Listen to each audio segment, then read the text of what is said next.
aniga oo darawal bajaaj waxaan jeclaan lahaa 2017 in wadooyinka nidaamka sharciga nalo ilaalisho wadooyinka qaarna noola sameeyo wadooyinka naga xirxiran noola furo alaasana ka codsanaya dawladda sanadka cusub ilaahay idinkiisa waxaan rajaynaynaa ganacsiga kalluunka aan ka shaqaysanayno inuu ilaahay saan nooga sii badiyo oo sanadkii hore suu ahaa uu nooga sii fiicnaado suuqiisana uu bato waxaan ka tirsanahay ciidanka qaranka Soomaaliya ee xoogga dalka Soomaaliyeed sanadka 2017 waxaan jeclaan lahaa in aan dib u arko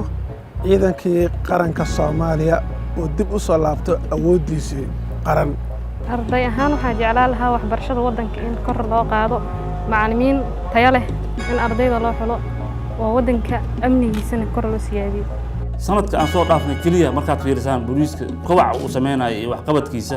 hadday noqon lahayd xagga tababarada hadday noqon lahayd xagga mataqaanaa aqoonta la kordhinayo waxa ku raada capacity building iyo dadaalka uu sameeyo taliyaha ciidanka booliiska Soomaaliyeed waxa ay muuqanaysa in sanadka soo socda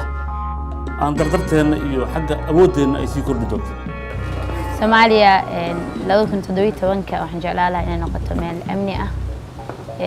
muwaadiniinteedu xuquuqda ay leeyihiin oo adeeg bulsho inay wada helaan khayraadka dalkeena iyo